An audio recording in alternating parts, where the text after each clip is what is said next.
आज हम बात करेंगे आपके ब्रेन के बारे में और आपके ब्रेन की वजह से आपको क्या-क्या बीमारियां हो सकती है। आपकी जो जवानी है ना वो तो आराम से निकल जाएगी, पर बुढ़ापा बहुत ज़्यादा दिक्कत दे सकता है अगर आज वाली वीडियो आपने ढंग से नहीं देखी और उसको नहीं समझा तो। एक्चुअल मेंटल स्ट्रेस या कम स्लीप की वजह से हो रही है।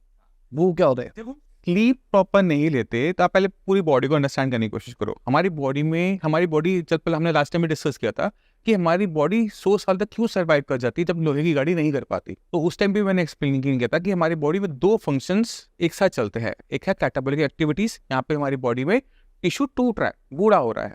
एक है एनाबॉलिक, जहाँ पे बॉडी की सिस्टम रिपेयर हो रहा है, नए सेल्स आ रहे हैं। अब ये कैटाबॉलिक एनाबॉलिक एक्टिविटीज की रेशियो में फर्क आता है। होती ये 24 घंटों 365 दिन है, बट कब क्या, जिस रात के टाइम में एनाबॉलिक एक्टिविटीज बढ़ जाएंगी, सर्दी के मौसम में एनाबॉलिक एक्टिविटीज बढ़ जाएंगी।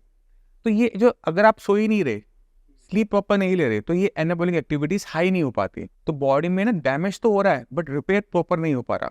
तो उसकी वजह से क्या होता है कि आपके नर्वस सिस्टम को इसका इम्पैक्ट पड़ना शुरू हो जाता है। आपने कुछ देखा होगा, यंग पीपल होते हैं उनके हाथ पैर कांप रहे होते हैं, तो अक्सर लोग कहते हैं आप कौन सा नशा करते हो कि आपके हाथ पैर कांप रहे बिल्ली वारिया तो है।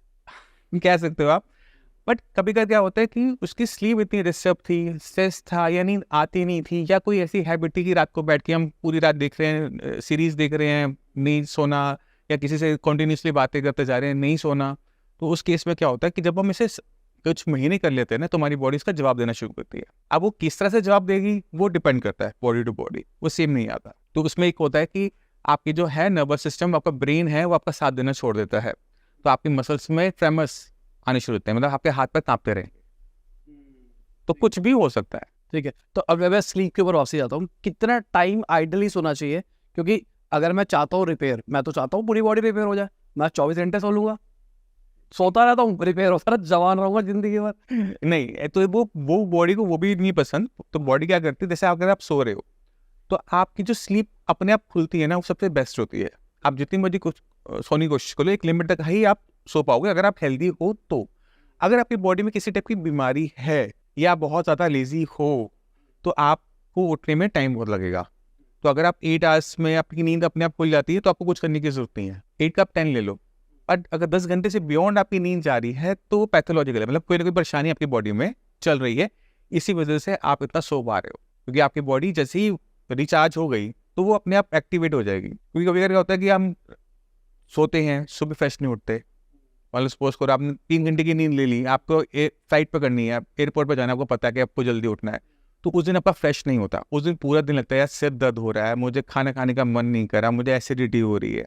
और जिस दिन आप पूरा दिन सोकर काम पर आते हो ना, उस दिन बढ़िया जाता है, लोग अच्छे मिलते हैं, है ना। कोई चीज़ खराब भी हो रही होती है ना, तो लगता है यार चल संभाल लेंगे। अगर यही दिन खराब हो और कोई छोटी सी चीज़ हो जाए तो आगे तो गुस्सा निकल जाता है। तो आपका कंट्रोल जो होता है अपने ब्रेन के ऊपर, अपने इमोशंस के ऊपर, वो चला जाता है। तो अपने गट को हेल्दी रखना, अपनी स्लीप को प्रॉपर रखना, अपनी पूरी बॉडी को ठीक रखने का ही हिस्सा है। तो आपको अपनी पूरी बॉडी पे काम करना होता है, ब्रेन पर भी और बॉडी पर भी। सिर्फ ब्रेन पे मत करो, बॉडी को छोड़ दिया वो मत करो, साथ साथ। स्लीप के ऊपर 2 केसेस की बात करके चलते हैं जो कॉमन है। एक, रात को नींद नहीं आ रही है, तो इसके लिए क्या कर सकते हैं? अगर आपको नींद नहीं आ रही है तो आपको थोड़ा सा उसमें हिस्ट्री में जाना पड़ेगा कि पेशेंट की एज क्या है। अगर पेशेंट की एज है 60-70 साल, तो जैसे जैसे हम बूढ़े होते हैं हमारी नींद कम होती चली जाती है। तो अक्सर क्या होता है कि हमारे पेरेंट्स, हमारे ग्रैंड पेरेंट्स तो 3-4 घंटे सोते उठ जाते हैं, बैठे रहेंगे, पूजा करते रहेंगे।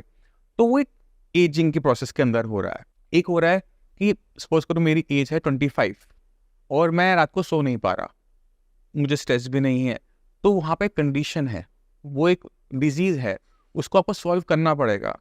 तो अगर ऐसे सॉल्व कर लेते हो तो आपकी प्रॉब्लम सॉल्व। अब ये प्रॉब्लम कहाँ जनरेट हो सकती है उसको भी हम रफली मैं आपको एक आइडिया दे देता हूँ। अगर सपोज करो कि आपको नींद नहीं आ रही है और आप डिनर स्किप कर रहे हो, तो वो डिनर स्किप करने की वजह से भी हो सकता है कि आपको स्लीप डिस्टर्ब हो जाए, क्योंकि आपका स्टमक बिल्कुल एम्प्टी था, है ना। तो स्लीप डिस्टर्ब आएगी। अगर आपने जरूरत से ज़्यादा ब्राउजिंग कर ली या फिर आपने इंस्टाग्राम चला लिया, रील्स देख ली, तो 3 बजे के बाद आप नोटिस करोगे कि नींद आती कम है। 2 बजे तक सो गए 2-2:30 तक, 3 जैसे क्रॉस होते हैं रात के, उसके बाद अगर आप सोने की कोशिश करोगे नींद आपको आना मुश्किल लगता है कि ओके ठीक है मुझे अब कुछ हेल्प की ज़रूरत है, तो वो हो जाता है। वो बॉडी की साइकिल है, तो आप उसको कभी भी क्रॉस मत होने दो, 3 मत बजने दो रात के। कहने का मतलब ये, इन चीज़ों का आप ध्यान रखोगे, स्लीप आपकी परफेक्ट। तो जैसे वेस्टर्न में होता है कैलेमन टी या कुछ ये डाल के दूध पी लो तो नींद अच्छी आती है। तो वो इसको आप यूज़ कर सकते हो, जैसे कैमोमाइल टी आती है, इसको आप यूज़ कर सकते हो। वरना हम एक सप्लीमेंट में जो सजेस्ट करता हूँ वो है मेलाटोनिन। अब मेलाटोनिन जो है ये एक ऐसा केमिकल है जो हमारे आइज़ में रिलीज होता है। कब रिलीज होता है? जब हमारे आइज़ के लेवल से ऊपर अंधेरा हो जाता है, यानी सन जब सेट होगा तो ये रिलीज होना स्टार्ट होगा। इसी वजह से हमें रात को नींद आती, दिन में नींद नहीं आती। ठीक है, ये आपका एक बड़ा क्वेश्चन का आंसर मैंने दे दिया। दूसरा ये होता है कि तो आपने क्या करना है, लाइट कभी भी अगर कमरे में हो तो सारी ऊपर की ऑफ कर दो, क्योंकि अब क्या होता है, अब सब आर्टिफिशियल लाइट्स में रह रहे हैं। तो आर्टिफिशियल लाइट की वजह से रात ऊपर से रही है तो इतना रिलीज नहीं हो पाता। तो पहला काम कमरे को अंधेरा करना, लाइट जलानी है फुटिंग की। इसी वजह से बेडरूम्स के अंदर फुट पे नाइट लाइट होती है, ऊपर नहीं होती। दूसरा कंसेप्ट आपको समझ में आ गया, ठीक है।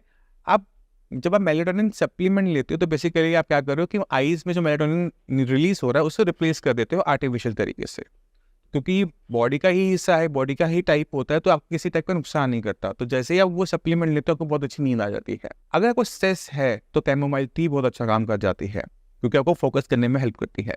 बट कभी भी किसी भी डिजीज का हमें ट्रीटमेंट करना होता है तो हमें उसके रूट कॉज पर जरूर जाना होता है। आपकी नींद डिस्टर्ब है स्ट्रेस से, तो आप ऐसे कैमोमाइल टी से ठीक नहीं कर पाओगे। पॉइंट समझ में आया? अगर स्लीप डिस्टर्ब है आपकी, दोबारा से हम स्ट्रेस ले लेते हैं, तो आप ऐसे मेलाटोनिन से ठीक नहीं कर पाओगे। वो सपोर्ट दे देगी बट उसे ठीक नहीं कर सकती। ठीक, वो कब करेगी? जब आप इसको स्ट्रेस को दूर करोगे। दूसरा एक बहुत अच्छा तरीका ये होता है कि हम क्या करते हैं, पूरे दिन बैठ के काम करते हैं, घर पर जाते हैं, टीवी चलाते हैं और सोने की कोशिश करते हैं। इसको भी आप चेंज कर सकते हो। यहाँ पे एक रूटीन डाल सकते हो कि आपने इवनिंग के अंदर किसी टाइप की स्पोर्ट्स एक्टिविटी करनी है। आप लॉन्ग वॉक पे जाओ, साइकिलिंग पे जाओ, कुछ भी करो, तो आपकी बॉडी क्या हुआ, शाम के टाइम थक गई। जब आप थक जाते हो तो आपको क्या आता है, नींद। तो आपके लिए सोना बहुत आसान हो जाता है, खाना खाया और बिस्तर पे गिर होकर सो जाओगे। तो ये छोटी छोटी ट्रिक्स होती हैं, इनको यूज़ करके कोई भी अपनी स्लीप को इम्प्रोवाइज कर सकता है। हेड मसाज भी है। आप मान लो सुबह को आपको नींद नहीं आती, आपने मम्मी को बोला मम्मी मेरे मालिश कर दे, आपको बहुत अच्छी नींद आने वाली। कोई स्पेसिफिक ऑयल? कुछ भी चलेगा, मम्मी का हाथ का जादू चलेगा, वहाँ पे तेल का जादू नहीं चलेगा। बट फिर भी आप इसमें एलमंड का जो ऑयल होता है वो यूज़ कर सकते हो, सरसों का तेल यूज़ कर सकते हो। कोई भी तेल आपके घर में जो हो उसको आप यूज़ करो, आपको नींद अच्छी आ जाएगी। ठीक है। अब जो आपने बताया मेलाटोनिन, उसकी क्वांटिटी भी होती है या उसका ड्यूरेशन भी होता है? उसको कांस्टेंट कितना टाइम तक लेना होता है? क्योंकि ये फूड सप्लीमेंट है तो मैं इस वीडियो में बता सकता हूँ। मेडिसिन होती है तो मैं शायद ना बता पाता। तो फूड सप्लीमेंट है, वो आता है 3 mg, 5 mg, 10 mg पे। तो अगर आप नॉर्मल, आपको हेल्प चाहिए, सिर्फ कभी कभार चाहिए होता है, तो आप 3 mg, 5 mg से स्टार्ट कर सकते हो। और लगता है कि बहुत ज़्यादा दिक्कत है तो 10 mg तक जा सकते हो। तो आप उसका कोई भी डोसेज ले सकते हो। 100% सेफ है, कोई नुकसान नहीं। गमीज भी आती हैं, स्ट्रिप्स भी आती हैं, टैबलेट भी है, कैप्सूल भी, किसी भी प्लेटफॉर्म पे मिल जाएगा। ब्लिंकिट पे भी मिल जाती है वो। तो उसका ये आप यूज़ करके स्लीप को इंड्यूस कर सकते हो। अब कई लोग हैं जिनको नींद बहुत आती है, हाँ, उनके लिए क्या है? नींद अगर बहुत ज़्यादा आ रही है, डेली बेसिस पर आ रही है, तो वो दिक्कत है। अगर आपकी बॉडी में एनर्जी कम है या बहुत ज़्यादा आप टायर्ड हो जाते हैं थोड़ा सा काम करने के बाद, तो स्टेमिना बहुत कम है, तो आपकी फिर नींद ज़्यादा आएगी। तो आपको बेसिकली क्या करना है, आपको एक इवैल्यूएशन चाहिए अपनी मेडिसिन की, कि आप क्या कोई मेडिसिन ऐसी तो नहीं ले रहे जिससे नींद ज़्यादा आ रही हो। आपको अपनी डेली हैबिट्स को एक बार चेकआउट करना है कि ऐसा कुछ नहीं कर रहे जिससे आप अपने स्टेमिना को ख़त्म कर देते हो बहुत ज़्यादा, कि आपको बहुत ज़्यादा नींद दोपहर के टाइम में, शाम के टाइम आना शुरू हो जाती है। जैसे सपोज करो आप मॉर्निंग में कोई हैवी स्पोर्ट्स खेल लेते हो या मॉर्निंग में आप जिम चले जाते हो, दोपहर तक आपको नींद सोने का मन करेगा। तो वो बीमारी नहीं है, वो आपका एक्टिविटी की वजह से हो रहा है। और अगर सपोज करो कि आपकी बॉडी में फटीग है, भी कोई बीमारी चल रही है, तो भी आपको नींद ज़्यादा आएगी, बॉडी लिफ्ट नहीं हो पाती। वेट की वजह से? हाँ, वेट भी हो सकता है, शुगर हो सकता है, कि डायबिटीज़ की वजह से आपको नींद बहुत ज़्यादा आ रही हो। तो बहुत सारे फैक्टर्स होते हैं, तो वो हमें फाइंड आउट करने पड़ते हैं कि इस पेशेंट के पीछे, इस पर्टिकुलर पेशेंट के पीछे रीज़न क्या है। जैसे आपने शुगर बताया, शुगर हो सकता है या फिर हीमोग्लोबिन की वजह से भी हो सकता हाँ, अगर आपका हीमोग्लोबिन लेवल मान लो बहुत लो है, तो आप बहुत थके थके फील करोगे, क्योंकि आपकी बॉडी में रेड ब्लड सेल्स ही नहीं है, तो ऑक्सीजन कैरिंग कैपेसिटी बॉडी की बहुत कम होती है, ब्लड की बहुत कम हो जाती है, तो ब्रेन तक ऑक्सीजन ही नहीं जा रहा। अब ब्रेन तक ऑक्सीजन प्रॉपर नहीं जा रही, मान लो कि 95 सेचुरेशन होती है, 90 या 80% रह रही है, तो आप थके थके महसूस करोगे। आपका मन करेगा मैं सो जाऊं, क्योंकि बॉडी अपनी एनर्जी को कंजर्व करना चाहती है, वो अपने ऑक्सीजन को कंजर्व करना चाहती है, और वो अपने वाइटल ऑर्गन्स को जिंदा रखना चाहती है, इसलिए आपको सुला देगी।